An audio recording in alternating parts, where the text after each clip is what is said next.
GM guys, and welcome back to another video with THEBITBLOND, the craziest blonde in a word about crypto, perhaps in the universe. Alright, before we get into any content, I would love to do my quick disclaimer. None of this content is a financial advice. You must do your own market research as always. And I just realized that the Bitcoin made a new all-time high and got rejected. Shall you be scared? I don't think so. We just made a new all-time high. And guess what happened? We got rejected, and it's fine because it's still very, very high. We just reached a new level. So the price is likely to correct. Now, on a long-term talking, Bitcoin is the best asset to hold compared to our current economy and current world situation. Let's get straight into the charts. So here, this is the old style video, yeah? So sometimes I like it. We call it support and resistance. Sooner or later, we always walk inside. So we broke support and got rejected just right after it. So I believe we're going to build a new support somewhere here around 115k. However, if we don't hold around 150k, I would think, we can call it something else. But however, as long as we keep inside support and resistance for the Bitcoin price on the 4-hourly time frame, is still fine. Okay, so I do not believe that is the best time to long yet. On a long-term talking, yes, but if you are trading, just wait for the next opportunity here on the 4-hourly time frame. And if I do take this position, I'm gonna let you know as well. But according to the news, the Bitcoin drops below 119k after the US Treasury Secretary rules out new BTC buys. So Bitcoin fell below 119k on Thursday after US Treasury Secretary Scott Bessent, I believe, said the government will not make new BTC purchase to fund a Bitcoin reserve. So what that means, Bitcoin dropped below, I hope you can see, below a key support level on Thursday after US Treasury Secretary Scott Bessent said the government had no plans to make additional purchase of Bitcoin for its strategic reserve and separate digital asset stockpile. Bitcoin BTC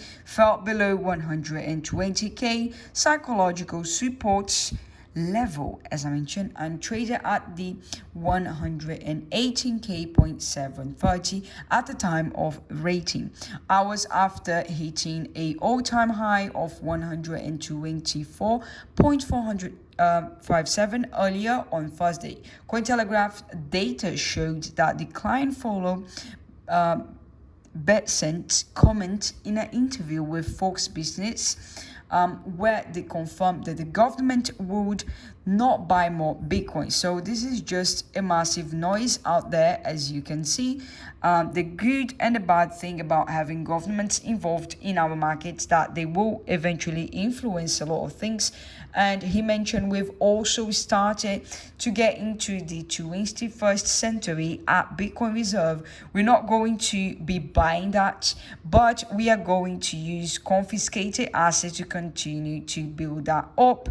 And that's what he said. So God knows what asset they will be buying and using. They just don't want to tell you. They just don't want to make that, loud out there. However, government will operates like this. However, the US President Donald Trump signed an executive order on March 6, establishing both a strategic Bitcoin reserve and separate digital asset stockpile, both in which would initially use cryptocurrency for in government criminal cases, I would say.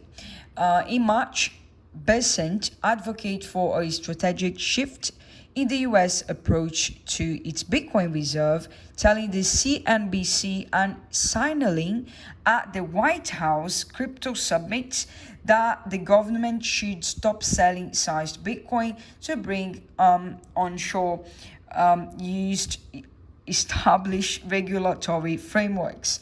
He said that after victims of financial misconduct are compensated, any remain sized coin would be added to a national Bitcoin reserve, putting the US in a position to lead in a global crypto. So anyways, they use a lot of words and buzz things, but they want to put United States in a led position when it comes to cryptocurrency. In April, Boo Hines, who at the time was part of the Presidential Council of Advisor for Digital Assets, said the administration was exploring funding options for Bitcoin acquisitions, including tariff, revenue, and revaluation of the Treasury's gold certificates. Thursday drop came just hours after Bitcoin briefly overtook Google 2.4 trillion market capitalization to become the fifth largest global asset before optimism faded to the treasury's instance. Okay, and here is the data provided by Cointelegraph. You can go and have a look yourself and mention we're not going to stop selling Bitcoin, he mentioned, in a silver lining to the sentiment dumped statement. The BitCent did confirm that the US does not plan to sell any of existing Bitcoin holdings. So I don't know why the market reacted like that, but however, governments can be very, very beneficial for mass adoption, but at the other hand, they can play a lot and do whatever they want and just create FOMO momentum. And yeah, he mentioned we're going to stop selling. I believe that the Bitcoin reserve at today's price is somewhere between 15 billion and 20 billion. BitCent's comment echo White House AI and crypto Cesar David, who said a Bitcoin reserve would be a digital fork knock for the cryptocurrency, and the US wouldn't sell any Bitcoin input in the reserve. It will be kept as a store of value, Sachs said on a March 7X post. And here is another screenshot from Thomas Massey, and he mentioned, thanks to the One Big Beautiful Bill Act, the debt just officially passed the 37 trillion mark. That is absolutely crazy. That's how much United States debt is sitting at today. And yeah, compared to inflation and everything that is commonly playing out, Bitcoin is doing extremely well. The US debt surpassed 37 trillion for the first time on Wednesday, fueling expectations of a Bitcoin rally new all-time high, driven by money supply growth expectation as the government looks to service swelling debt and stimulate economic spending. You can have a look yourself on the entire article, and I just want to highlight one more thing before I go.